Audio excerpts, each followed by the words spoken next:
नमस्कार, आप देख रहे हैं एमपी तक। मैं हूं योगी तारा। मध्य प्रदेश का ये चुनावी साल है। अब यहाँ नवंबर के महीने में चुनाव होने वाले हैं, विधानसभा चुनाव। हमने चुनावी चौपाल लगाई है रैगांव विधानसभा के कोठी में। रैगांव विधानसभा इसलिए कि यहाँ उपचुनाव हुए थे 2021 में। तब कांग्रेस की कल्पना वर्मा ने एक 35 साल का खिला ढहाया था भाजपा का। नहीं, ये भाजपा का गढ़ रहा है। 35 साल बाद यहाँ कांग्रेस उपचुनाव में जीत दर्ज कर दी है। अब यहाँ पर क्या समस्याएं हैं, एक साल में क्या काम हुए, इस पे हम लोग इसका एक रिपोर्ट कार्ड देखेंगे। सबसे पहले शुरुआत करते हैं कांग्रेस से ही। ब्लॉक अध्यक्ष हमारे साथ हैं यहाँ के। मिश्रा जी, बताइए इन एक सालों में क्या किया, आपकी तरफ से क्या हुआ? जी, एक सालों में हम लोगों का जो टारगेट है वो जो उपचुनाव में घोषणाएं हुई और लगातार 3-4 चुनाव जीते गए बीजेपी के, घोषणा करके 2-3 चुनाव ये लोग लड़ रहे हैं। तो वो जो घोषणाएं हुई हैं वो विधायक के माध्यम से, जनता के सहयोग से, उन्हीं घोषणाओं को पूरा कराने के लिए हम लोग दृढ़ संकल्पित हैं। और आने वाले समय में जो जो घोषणाएं हुई हैं, विधानसभा तक में हम लोगों ने मुद्दा रखा। जिस तरह से स्टेडियम का मुद्दा, स्टेडियम को 2 बार बनवाने के लिए माननीय शिवराज सिंह जी जो हमारे मुख्यमंत्री हैं उनके द्वारा घोषणा की गई, लेकिन जब उपचुनाव हुआ और यहाँ से कांग्रेस जीत करके आई तो 6 महीने तक उसमें कोई जब काम नहीं हुआ तो विधानसभा में क्वेश्चन लगाया गया कि माननीय मुख्यमंत्री जी द्वारा जो घोषणा हुई उस पर अमल नहीं हो रहा। उसके बाद यहाँ पर जो है इंजीनियरों को भेजा गया, यहाँ की वो की गई, लेकिन पुनः जब उसमें कार्रवाई नहीं हुई तो पुनः विधानसभा उठाया गया। उसमें अब जो है उसका मद आ गया और टेंडर जारी हुई। इसी तरह से 3-4 रोडें भी हैं, जो मुख्य रोडें हैं वो पीडब्ल्यूडी के माध्यम से विधायक जी के जो है प्रयास से वो चालू हुआ है। हमारे यहाँ इतने वर्षों से यहाँ पर 60 के दशक का हॉस्पिटल है। वहाँ पर जब बारिश होती थी तो नीचे कीचड़ हो जाता था, लोगों को आने जाने में दिक्कतें होती थी। उसमें भी विधायक की अनुशंसा पर वहाँ पर एक जो फर्शीकरण है, फर्शीकरण का कार्य हुआ है। और गांव-गांव में अभी बहुत से गांवों में चल रहा है नलकूप खनन, चूंकि यहाँ पर पानी की भी समस्याएं हैं तो वो कार्य भी हो रहे हैं। 32 वर्ष बाद हमारे कांग्रेस का विधायक बना है और 32 वर्षों में चूंकि अपेक्षाएं भी बहुत हैं कार्यकर्ताओं की, तो वो भी पूरा करना है। और अपने इस अल्प समय में हमारा टारगेट जो मुखिया मध्य प्रदेश के शिवराज सिंह जी ने घोषणा की है उसको यहाँ पर अमली जामा पहनाने के लिए हम जनता जनार्दन के साथ वो पूरी लड़ाई लड़ेंगे और इस बार सिर्फ उनको घोषणा नहीं रहने देंगे। और ये बहुत अच्छा मौका आया है कि एक उपचुनाव हुआ, आपने घोषणा की है और अब आगे चुनाव आ रहा है तो वो घोषणा पूरी होनी चाहिए।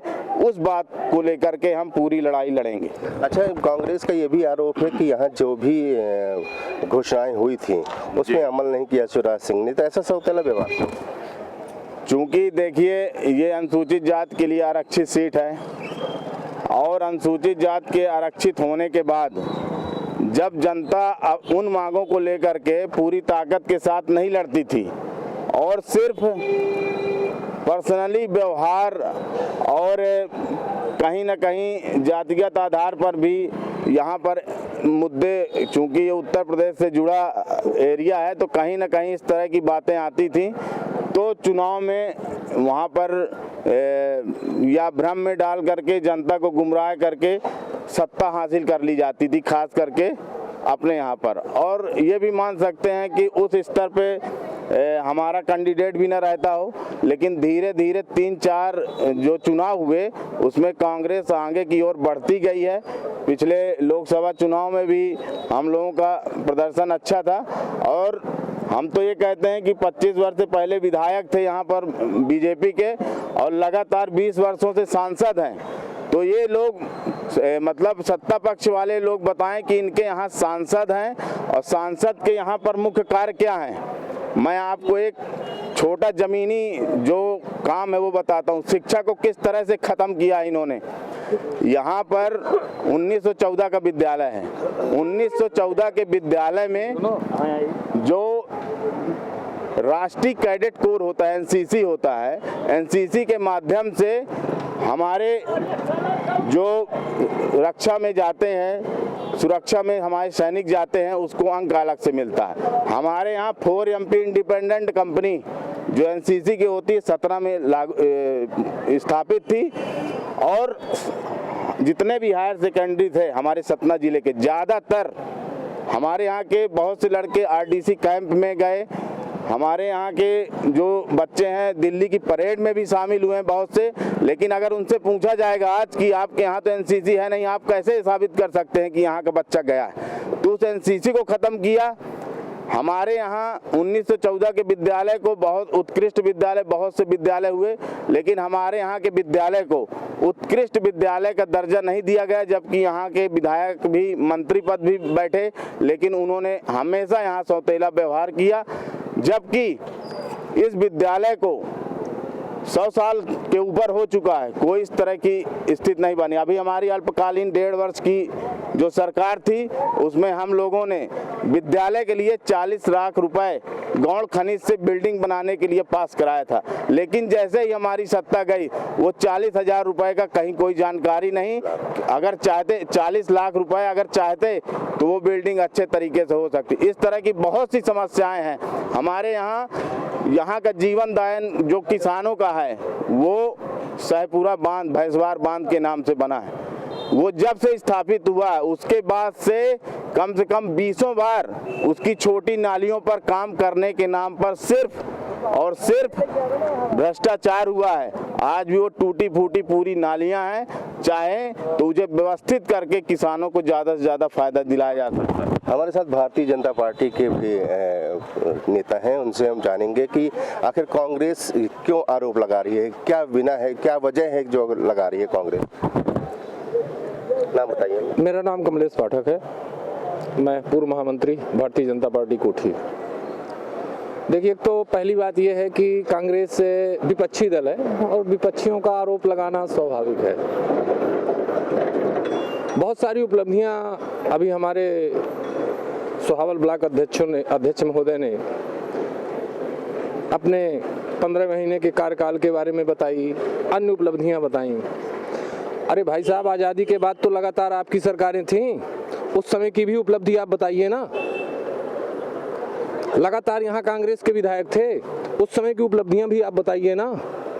निश्चित रूप से माननीय मुख्यमंत्री महोदय की जो घोषणाओं पर अमल करने की बात कही जा रही है, अब लगभग 150 के लगभग घोषणाएं हैं उनकी, जिनमें से 107 घोषणाओं में या तो अमल हो चुका है या अमल हो रहा है। और निश्चित रूप से यदि कांग्रेस के लोग ये कह रहे हैं कि हम इन घोषणाओं में अमल करवा रहे हैं, तो मैं तो इस बात को जायज़ नहीं मानता। हम अपने संगठन स्तर पर भी यहाँ से लेके भोपाल तक अपनी उन प्रत्येक मांगों पर, ऐसा नहीं है कि हर महीने 2 महीने में किसी न किसी घोषणा पर अमल के लिए ना जाए। जो भी सड़कों की जिनकी घोषणा हुई थी, वो हमारी सभी सड़कें या तो बन गई हैं या कि बन रही हैं। आपने स्टेडियम के बारे में जो कहा, स्टेडियम भी हमारा है, तो ये भी बनने की तैयारी में है। निश्चित रूप से आगे उसके भी निर्माण कार्य के लिए कोई न कोई प्रक्रिया चल रही है, टेंडर हो गया है। तो निश्चित रूप से थोड़ा बहुत झूठ फैलाना और अपनी उपलब्धियों का गुणगान करना, ये तो स्वाभाविक बात है। अब चुनाव होने वाले हैं, तो क्या मुद्दे लेकर आप फिर जनता के सामने जाएंगे, क्योंकि 32 साल में कांग्रेस वापसी कर पाई थी, तो अब क्या मुद्दे रहेंगे आपके पास जिससे जनता के पास आएंगे। देखिए, भारतीय जनता पार्टी का सिर्फ और सिर्फ मुद्दा है विकास, विकास, विकास, सबका साथ, सबका विकास। और हम उन्हीं विकास के मुद्दों को ही लेकर पुनः जनता के बीच में जाएंगे। उपचुनाव में निश्चित रूप से हमें हार का सामना करना पड़ा और हमने उससे सबक सीखा कि किस प्रकार से हम पुनः जीत में उसे कन्वर्ट कर सकते हैं। क्योंकि कोई भी दूसरा दल वहां पर था नहीं, सिर्फ भाजपा और कांग्रेस में लड़ाई थी और विपक्षी वोटों की एकजुटता ने कांग्रेस को यह तमगा दिला दिया 32 साल बाद विजय होने का। लेकिन इस पर वो ज़्यादा गर्व महसूस न करें। 2023 का चुनाव आने वाला है, रहेगा फिर भाजपा के साथ। आपका नाम? राजेश नामदेव। क्या लगता है कि इस बार क्या रहेगा, चुनाव आएगा, किन मुद्दों पर लड़ाई होगी? देखिए, अभी जैसा हमारे साथी भाई ने कहा है कि भारतीय जनता पार्टी प्रदेश में ही नहीं देश में विकास के मुद्दे पर और गरीबों के सहायता की, गरीबों के कल्याण के लिए सर्वस्पर्शी और सर्वव्यापी कार्यक्रम पूरे प्रदेश में ही नहीं पूरे देश में चल रहा है। इस तरह से जो सर्वव्यापी सर्वस्पर्शी कार्यक्रम है उसके तहत ही रैगांव में जो 25 सितंबर 2021 को प्रदेश के यशस्वी मुख्यमंत्री माननीय शिवराज सिंह चौहान जी ने जो घोषणाएं की थी, उन घोषणाओं में से महत्वपूर्ण जो घोषणाएं हैं मैं उन पर आपको रेखांकित करूंगा। सबसे पहले तो रैगांव विधानसभा का मुख्यालय रैगांव में महाविद्यालय की घोषणा की थी। उस महाविद्यालय की घोषणा के क्रियान्वयन में जो आचार संहिता लगनी थी उसके 2 दिन पूर्व ही उसका नोटिफिकेशन जारी हुआ, उसका आदेश हुए और पिछले सत्र से महाविद्यालय का शुभारंभ हो चुका है। चूंकि सत्र अक्टूबर में चालू हुआ इसलिए छात्रों की संख्या कम थी। आप वहां पर जाकर के देख सकते हैं रैगांव में कि विधिवत रूप से महाविद्यालय प्रारंभ हो चुका है। ये दूसरा सत्र है। दूसरी बात करूंगा कोठी के स्टेडियम का। कोठी का ये नाक है और ये हमारी आन बान और शान है। कोठी का स्टेडियम 2 करोड़ 64 लाख रुपए की लागत से टेंडर हो चुका है। अभी हम सब लोग उस टेंडर के बाद में ठेकेदारों एग्रीमेंट करेंगे, उसके बाद इसमें काम चालू होगा। इसी के बाद ही और भी जो महत्वपूर्ण घोषणाएं थी माननीय मुख्यमंत्री जी की वो क्रियान्वयन पर है। कोठी में बाबा भीमराव अम्बेडकर जी की एक प्रतिमा का था, वो प्रचलन में है। और इसके अलावा जो कोठी शहर की महत्वपूर्ण सड़कें थी, जो बड़ी बड़ी सड़कें थी, उनको भी क्रियान्वयन में है, टेंडर की प्रक्रिया में है। और आगे भी हम विकास के मुद्दे को लेकर के ही 2023 का विधानसभा पूरी तन्मयता से लड़ेंगे। संगठन के नेतृत्व में, भारतीय जनता पार्टी के नेतृत्व में रैगांव विधानसभा में अच्छे खासे मतों से हम विजय होकर के आएंगे। एक समस्या ये है, मूलभूत सुविधाएं जो एक बड़ी एक महती जरूरत होती है एक आम आदमी की, बिजली, पानी, सड़क, नाली हो सुव्यवस्थित, उसको लेकर बड़े आरोप लगते रहे हैं कि अतिक्रमण है, सड़कें खाली नहीं है। किस तरह से सरकार इस पे पार पाए? देखिए, अतिक्रमण का जहां मामला है, अतिक्रमण में जो लोग भी कोविड के बाद से बहुत सारे लोग बेरोजगार हो गए, उन्होंने अपनी छोटी छोटी दुकानें खोली, सड़कों में ठेले लगाए, हाथ ठेले लगाए, सड़कों पर लगाए, वो भी हमारे भाई बंधु हैं। उनके भी व्यवस्थित व्यवस्थापन के लिए हम चिंतित हैं और जैसे ही उनका व्यवस्थापन हम कर लेंगे, हम ये अतिक्रमण का सारा मामला सॉल्व कर लेंगे। और नाली और सड़क की जहां तक बात है, आप कोठी नगर परिषद के अंदर जाइए, कोई भी एक वार्ड का ऐसा मोहल्ला बताइए जहां पर हम सीसी, पीसीसी और आरसीसी सड़कें ना हों। नाली भी उसके साथ में बनी हुई है। अब अतिक्रमण का जो मामला है, अतिक्रमण हम अतिशीघ्र, ये तो शहरी क्षेत्र है, ग्रामीण क्षेत्रों में अतिक्रमण तो होता नहीं है। शहरी क्षेत्र में चूंकि हमारे भाई बंधु गांव से भी लोग आते हैं, यहाँ रोजगार के सिलसिले में आते हैं, वो भी हमारे भाई बंधु हैं, उनका भी रोजगार चले, उनका भी परिवार चले, ऐसी हमारी चिंता है कि उसको हम व्यवस्थित रूप से उनको करके और उनको एक स्थान सुनिश्चित कर सके, ऐसी हमारी भविष्य की योजना है। अच्छा, भारतीय जनता पार्टी कहती है कि बहुत सारा विकास हुआ है जी, लेकिन कांग्रेस आरोप लगाती है कि चूंकि विधायक उनका है, कांग्रेस का है, सरकार भाजपा की है, तो किस तरह से इसको देखते हैं? मैं यादवेंद्र सिंह पंजू महामंत्री हूँ जिला कांग्रेस कमेटी में। अभी भाई साहब अतिक्रमण के लिए कह रहे थे, यहाँ कोठी नगर की मैं बात करूं, कोठी नगर में सबसे ज्यादा भारतीय जनता पार्टी के नेताओं ने अतिक्रमण किया। बस स्टैंड हो चाहे बाजार हो, अतिक्रमण ये क्या हटाएंगे? अतिक्रमण इन्हीं के पार्टी के नेताओं ने किया। यहाँ पोस्ट ऑफिस के बगल में नगर पंचायत के पूर्व अध्यक्ष थे, जब अध्यक्ष थे तब उन्होंने अतिक्रमण किया। किसी भारतीय जनता पार्टी के नेता ने नहीं बोला ये अतिक्रमण क्या हटाएंगे। अच्छा, और क्या जरूरत क्या है? अभी जो विधानसभा चुनाव अभी होंगे, मान लीजिए आपके विधायक बनते हैं, तो अभी क्या है जो जिसको करना बाकी है? देखिए, यहाँ सबसे मूलभूत समस्या है सिंचाई की, किसानों की। एक बांध बना है जो सहपुरा बांध भैंसवार डैम के नाम से है, उसकी पूरी नहरों का मरम्मत करना बहुत जरूरी है। और 80 के दशक में एक और बांध पटेर तालाब योजना के नाम से बना था, लेकिन किन्हीं कारणों बस अधूरा छोड़ दिया गया था। यदि उस बांध को भी बनवा दिया जाए तो लगभग 30 गांव के किसानों की सिंचाई हो सकती है। यदि हमारी सरकार बनती है तो हम निश्चित तौर पर पाटेर तालाब योजना को बनाए जाने की मांग विधायक के माध्यम से और अपने अन्य जनप्रतिनिधियों के माध्यम से। आपका नाम क्या है? काहे के लिए? क्या नाम है आपका? शैलेंद्र कुमार मिश्रा। क्या समस्याएं हैं आपकी कोठी में? क्या क्या होना चाहिए विकास? हमने कहा कि कोनो समस्या है जैसे कि कोटेदार हैं, पूरे क्षेत्र में कोटेदारों को ही नहीं पूछता है, जनता के लिए कुछ है ही नहीं। तो क्या इसकी शिकायत वगैरह किसी ने कहीं शिकायत आप कहीं करिए, कुछ भी होने वाला नहीं है। नीचे से ऊपर तक सब चोर बैठे हैं, चाहे भाजपा का हो चाहे कांग्रेस का हो। जी साहब, लगाई थे हम 10 मिनट में। आपका नाम क्या है? मेरा नाम ब्रजेश कुमार गर्ग। क्या जरूरतें हैं आपकी?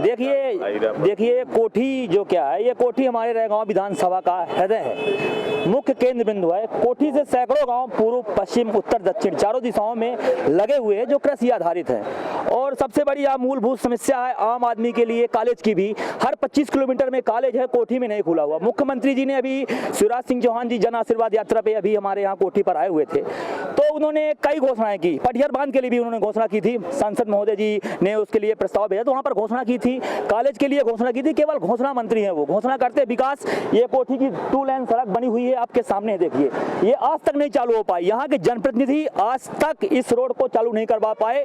और जब कभी समाचार पत्रों में कभी प्रकाशित होती है खबर, तो 1-2 दिन के लिए कार्रवाई होती है, बस उन्हीं को ही नहीं पूछता। और यहाँ पर 35 वर्षों से भारतीय जनता पार्टी के विधायक रहे हैं और सांसद भी अभी 20 वर्षों से लगातार चल रहे हैं। अभी हमारा 1 वर्ष से हमारी पार्टी का विधायक यहाँ पर है, उन्होंने कई कार्य किए। अभी हमारे फील्ड में ओपन जिम बनवाई बच्चों के खेलने के लिए, और स्टैंड बनवाए काफी जगह, और भी नल के लिए काम किया, और भी काम लगातार उनका चल रहा है जन स्तर पर। और क्योंकि अभी उनका 1 साल का कार्यकाल है, सरकार भारतीय जनता पार्टी की है, उनको ज्यादा अवसर मिल नहीं रहा। लेकिन भारतीय जनता पार्टी के यहाँ पर सांसद विधायक 35 वर्ष से मौजूद हैं। कोठी के साथ आज तक कुछ भी नहीं हुआ। ये स्टेडियम कुमार अर्जुन सिंह के कार्यकाल का बनवाया हुआ है।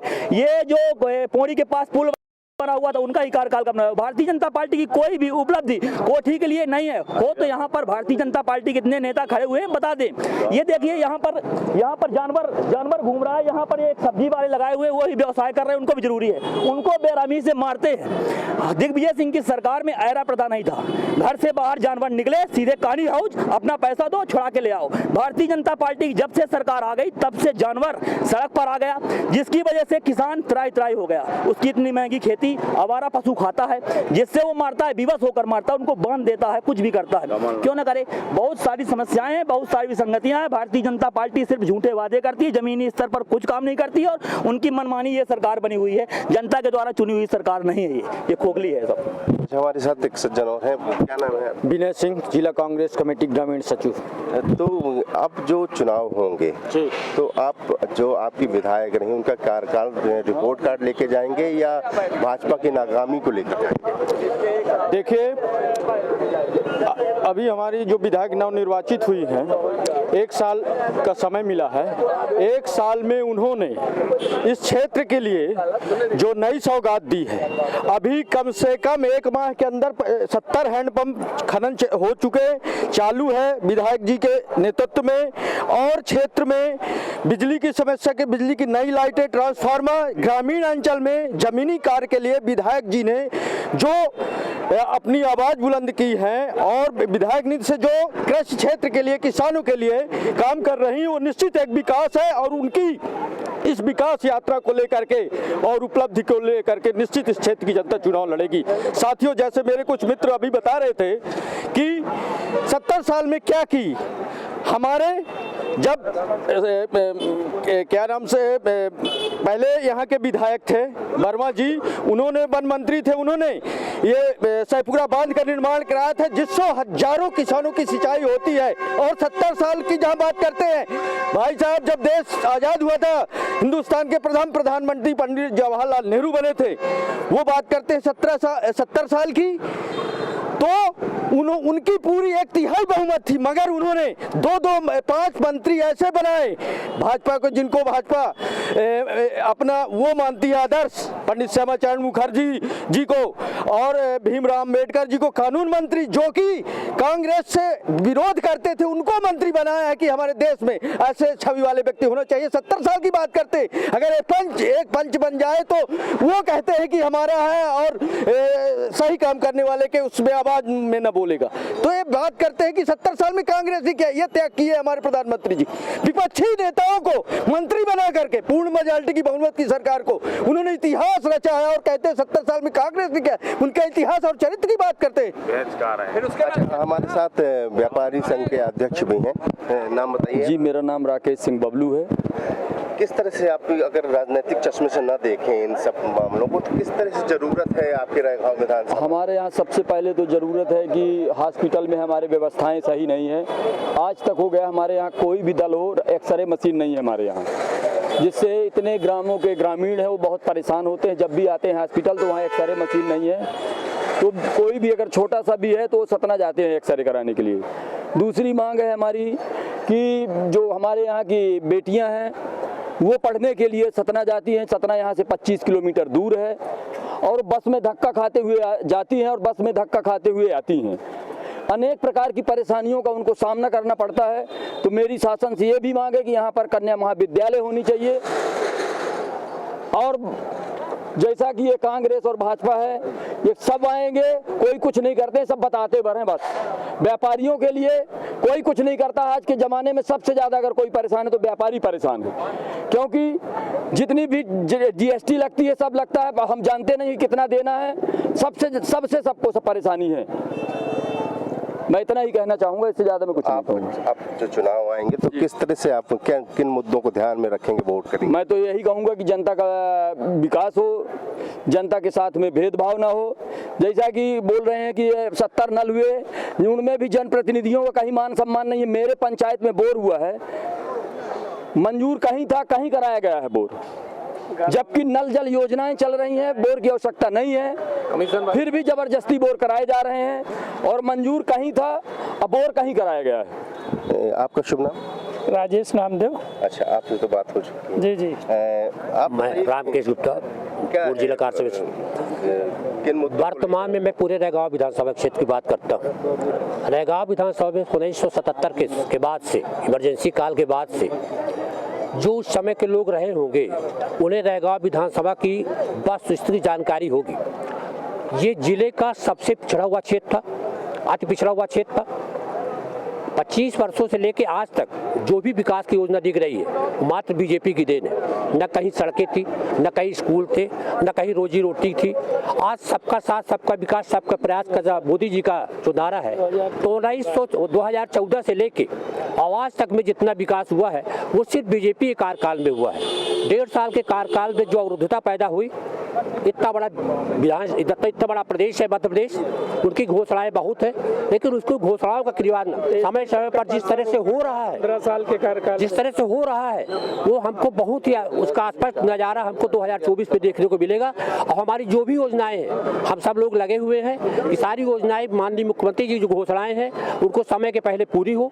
लेकिन इसका श्रेय बीजेपी को होता है, न कि कांग्रेस को। कांग्रेस ने क्या किया है? कांग्रेस को प्यास स्वाद विपक्ष नहीं है, समझ में नहीं आता कि कांग्रेस है कि नहीं है, कहाँ जीवित है। कभी किसी तरह के आंदोलन में सत्ता पक्ष का व्यक्ति गलत करता है, आप लोगों को अधिकार है कि उसकी आलोचना करिए, डिमांडेशन करिए, लेकिन आप कांग्रेस के बीजेपी के कार्यों को अवरुद्ध करने के लिए उनकी बात करते हैं कि ये कार्य में बाधा उत्पन्न कर रहे हैं, ये सारी व्यवस्था ये नहीं कर रहे हैं। लेकिन बीजेपी का जो विकास है वो पूरे गांव में दिखता है, पूरे क्षेत्र में दिखता है। कुछ नहीं थी, यहाँ रोडें नहीं थी, सड़कें नहीं थी, बिजली नहीं थी, पानी नहीं था।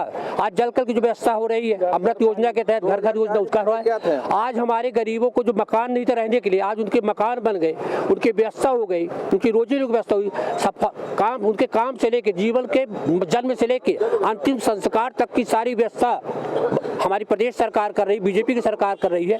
कहने के लिए बहुत योजनाएं हैं, जो भी सब बीजेपी की है। बताइए कि बहादुर सिंह, महामंत्री किसान मोर्चा। किस तरह की समस्याएं हैं आपके क्षेत्र में? समस्याएं तो हमेशा रही हैं, हमेशा रहेंगी। इनका समूल निराकरण संभव नहीं है। फिर भी भारतीय जनता पार्टी की सरकारें युद्ध स्तर पर और जमीन से जुड़ी जो समस्याएं हैं उनका निराकरण करने में सदैव आगे रही हैं और प्रयासरत हैं। यहाँ आप अपने विधानसभा की बात करिए तो 25 वर्ष रहे हमारे विधायक जी, तो समस्याएं मूल रूप से आज की नहीं हैं। जब से देश आज़ाद हुआ उनका निराकरण करने में समय लगता। सड़क, पानी, बिजली, इंफ्रास्ट्रक्चर नहीं है। आज जिस सड़क पर खड़े हैं आप, कभी यहाँ कीचड़ रहता था, आज यहाँ सीसी बनी हुई है। पूरे क्षेत्र में आप कहीं भी जाएंगे तो सड़क मार्ग से पूरा जुड़ा है। प्रधानमंत्री सड़क योजना से पूरा क्षेत्र गांव-गांव जुड़े हैं। कहीं भी आपको कीचड़ नहीं मिलेगा। अतिक्रमण की बात अभी कर रहे थे कुछ कांग्रेसी दल। अतिक्रमण निश्चित रूप से शहरों में लोग व्यवसाय की तलाश में आते हैं तो थोड़ा बहुत है तो हमारे न भाई, बेरोजगारी है, जाएं कहाँ, हाथ ठेला लगाएं कुछ। अब आपको तो मोटरसाइकिल निकालना है, उनका तो व्यवसाय है, थोड़ा बहुत दिक्कतें रहेंगी। पर ऐसा नहीं है कि भारतीय जनता पार्टी की सरकार प्रयास नहीं कर रही। क्या लगता है आपको कि अब विधानसभा चुनाव जो होंगे उसमें भाजपा वापसी करेगी? निश्चित रूप से भाजपा की वापसी होगी और जनहितैषी उसके जो कार्य हैं वो उसको प्रचंड बहुमत से इस बार विजयी बनाएंगे। कोविड काल से आप देखिए, कोविड काल से आज तक निःशुल्क अन्न जनता को मिल रहा है और हमारे बीच में लगभग बहुत से लाभान्वित होंगे जिनको मिल रहा है। थोड़ी बहुत कहीं त्रुटियां हो सकती हैं। रामराज तो कभी नहीं रहा, कांग्रेस रही 70 साल में। हम ये नहीं कहते कि नहीं किया, उसने भी किया है, हम भी कर रहे हैं, आगे जो आएंगी वो भी करेंगी। सबका कार्य है जनता के लिए विकास करना, प्रयास करना। सब लोग लगे हैं उसी दिशा में। विरोध किस बात का? विरोध है अपने अपने तरीकों का। वो कहते हैं कि ये हमने किया, हम कहते हैं हमने ये किया, कर तो वही रहे। मूल रूप से कुछ समस्याएं हैं अपने विधानसभा में, जैसे कोठी में एक 10+2 कन्या स्कूल हायर सेकेंडरी होना चाहिए, 10वीं तक है, लगभग 1300 स्ट्रेंथ है। हम लोगों ने प्रपोजल बना के भेजा। बांध का कह रहे थे भाई साहब हमारे यादवेंद्र सिंह जी, वो प्रक्रिया में चल रहा पटेहरा बांध। कॉलेज के लिए भी हम लोगों ने मांग पत्र बना के यहाँ से भेजा है कि यहाँ कोठी में कॉलेज होना चाहिए। रहेगांव चूंकि कटा हुआ है, वो वहाँ से आवागमन की सुविधा नहीं है। कोठी में हो जाए तो लगभग पूरा क्षेत्र लाभान्वित हो जाता है। रहने की सुविधा है, यहाँ किराए से आवास मिल जाते, वहाँ ऐसी सुविधाएं नहीं। निश्चित रूप से हम सब लोग प्रयास करते हैं। तो कांग्रेस का आरोप है कि प्रदेश में चूंकि भारतीय जनता पार्टी की सरकार है, विधायक उनकी रही है कांग्रेस की, तो उनका आरोप है कि उनके साथ सौतेला व्यवहार हुआ है और कुछ विकास जो शिवराज सिंह चौहान ने वादे किए थे वो पूरे नहीं किए हैं। जबकि भाजपा को ये उम्मीद है कि इस विधानसभा चुनाव में भारतीय जनता पार्टी इस रायगांव में वापसी करेगी। आप तमाम खबरों के लिए बने रहिए एमपी तक के साथ। नमस्कार।